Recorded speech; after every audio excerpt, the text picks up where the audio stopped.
Hello, everyone. In this video, I will talk to you about what is codependency, how a codependent identity is formed, and 20 telltale signs of codependency. And then I will go into how to heal from codependency. Codependency is a cluster of psychological and behavioral patterns that develop in individuals who have grown up in dysfunctional families, individuals who have experienced oppression and childhood trauma. It is characterized by a lack of strong sense of self-identity. So codependent individuals usually don't know exactly who they are and where they belong. There is an excessive focus and reliance on other people for a sense of direction, self worth, self identity, and emotional safety. So they rely on other people, friends, family, lovers, other relationships, colleagues, bosses to tell them who they are and what they should do. Now, codependent individuals prioritize the needs and desires of other people over their own, often neglecting their own well being in the process. And this pattern of behavior leads to unhealthy, imbalanced, abusive relationships with people who will use codependent, i.e., the narcissist. And the 20, so let's talk about the 20 signs that you or someone you know may be codependent. Number one, excessive people pleasing. So, constantly seeking approval, validation from others, going to great lengths to make them happy at your own expense means you are exhibiting a sign of codependency. Persistent low self esteem. So, negative self image, feeling unworthy, inadequate, worthless, unless other people constantly tell you that you are good enough, you are validated by others to feel your worth. Number three, difficulty setting boundaries. You struggle to establish and maintain healthy boundaries and often allow other people to overstep and violate your limits. So, your no is a weak no. You don't adhere to the boundaries and the consequences that you have set. So, you betray yourself in order to please other people or win over other people. Number four is, and all this is because of fear of rejection. So there's an intense fear of being rejected or abandoned, and it stems from childhood, but in present, it leads to a avoidance of conflict, compromising your own needs to maintain and please other people. And then there's a lack of personal identity. Codependent people define themselves through the roles they play and the relationships that they're in. And they lose touch with their own values, goals, interests. And the focus is on other. Other people tell me what to do. I'm a good mother. I'm a good daughter. I'm a good wife. I'm a good friend, right? So they define themselves as being the good girl for towards other people. And they do a lot in order to get little breadcrumbs of affection, validation, support, praise. And then this enmeshment, there's enmeshment. So codependents tend to merge their identity with others and they take on other people's emotions to an extent that it affects their own well-being. Then there's excessive caretaking. So when they're enmeshed with others, they tend to take on their worries, what they're feeling, how to support them, and then lead to excessive caretaking. There is this compulsion in codependent individuals to take care of other people, and they neglect their own needs and sacrifice their own well-being in this process. Difficulty saying no. They will try their best to accommodate everything and everybody because they fear that it will lead to retaliation or conflict or rejection or anger. A lot of codependent individuals have grown up in angry households or hostile households, and they really fear hostility, anger, retaliation from narcissists and from other individuals. Then their communication, they have deep feelings of shame and guilt. when you experience excessive guilt or shame for asserting your own needs and prioritizing your own goals, that means you have codependent tendencies. There is number 10, there is passive aggressive communication skills. So the communication skills are not based on my rights are just as valid as yours, my needs, wants, and desires are just as valid as yours. They usually put other people on a pedestal and then think of themselves as, so they have difficulty communicating because they think the other person is up here. They have difficulty prioritizing themselves and then stay quiet till they have to finally, they cannot take no more and they have to push back. And this pushback usually either is an explosion outside or they implode inside. So the struggle is to express their own thoughts, feelings, needs assertively from the get-go. They just avoid difficult conversations or talking and keep their mouth shut till they are completely up against the wall and they have no other choice, right? And then there's a need to control and fix other people's problems, and they believe that if they're happy then I will be happy, right? So need to control their image, need to control how other people think of them, need to help and gain the image of being the good girl, the nice girl, just so they're not abandoned. Because the hallmark sign of codependency is the fear of abandonment. They self betray in order to make sure the other does not abandon them. So they cling to relationships. So the anxious attachment is also very common in codependence because they cling to relationships for emotional safety and comfort. So the 15th sign is dependency on relationships.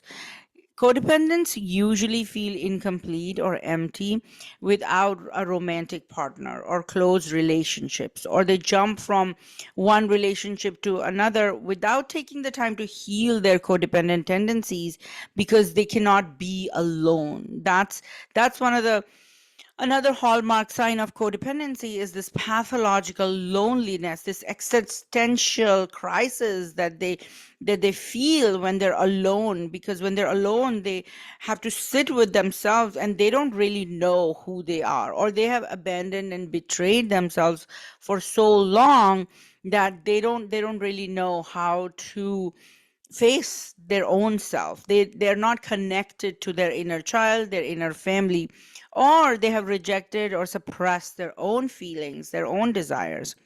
And then avoidance of conflict.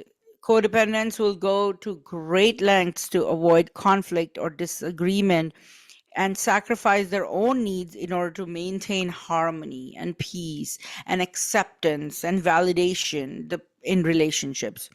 Extreme sensitivity to criticism. So they're very scared. Codependent individuals are very scared of rejection or perceived that as they're scared of being perceived as a bad person or not there for others or not a nice person, right? So narcissists will take advantage of that and say, oh, you're not a nice person because you're not doing ABC for me.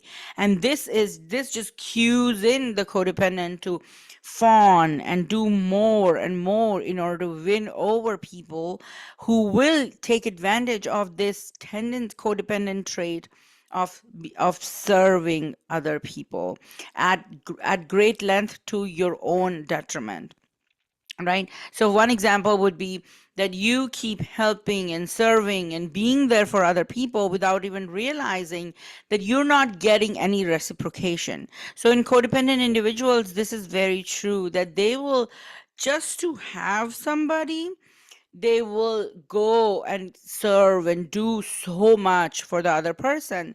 And what happens is that the other person rejects them ultimately anyway, because the burden of how much a codependent has done for this one individual, it is not the narcissists don't care, but even healthy individuals are not able to reciprocate back the how much the codependent has done for them.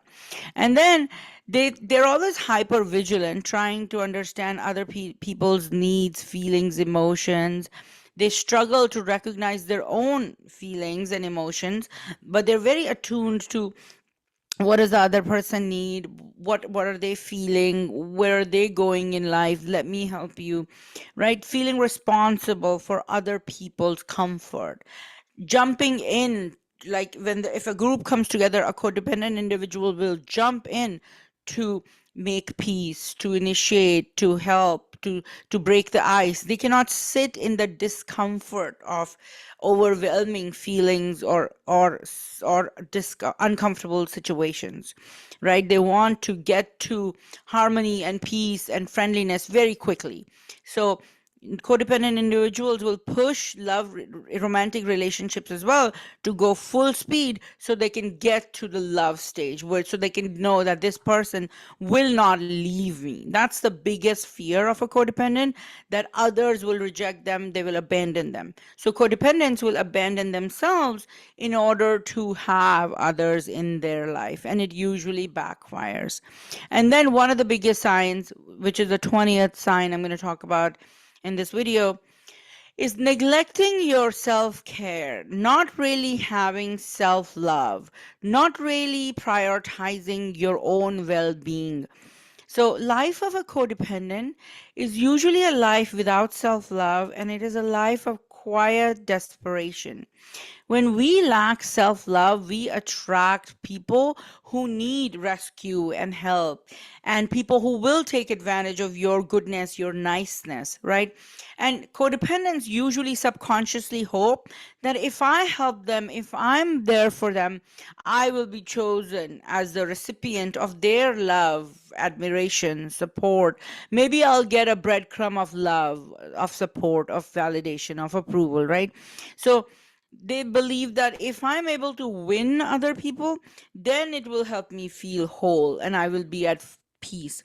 However, the validation never comes. And the more other people withhold, the bigger people pleaser a codependent becomes and works harder and harder to win over other people's approval, right? And they usually ignore how poorly, when a codependent is not in recovery, they will, first of all, not even see that they're being betrayed and abandoned and treated poorly.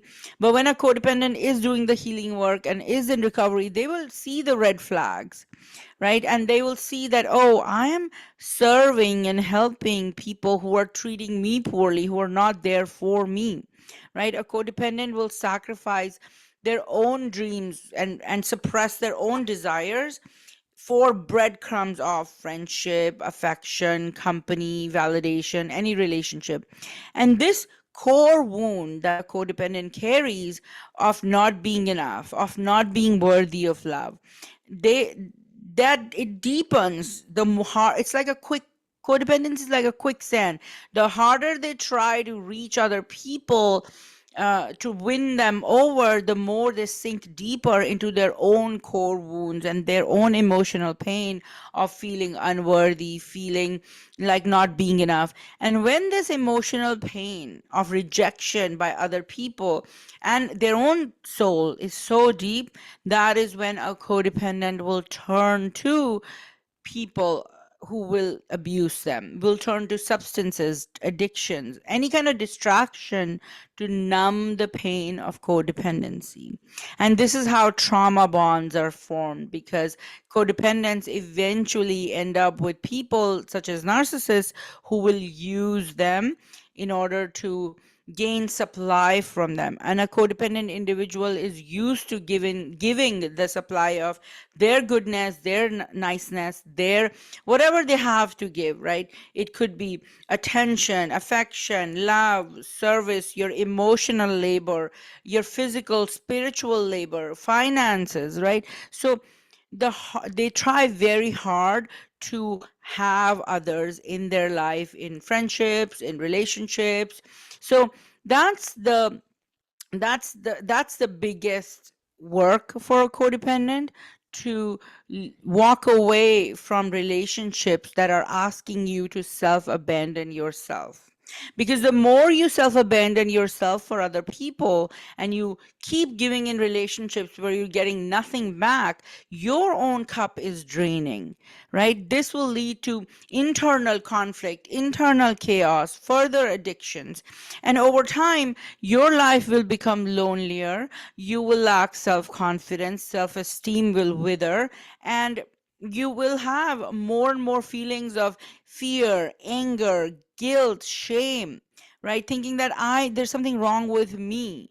So my message to you is there's nothing wrong with you.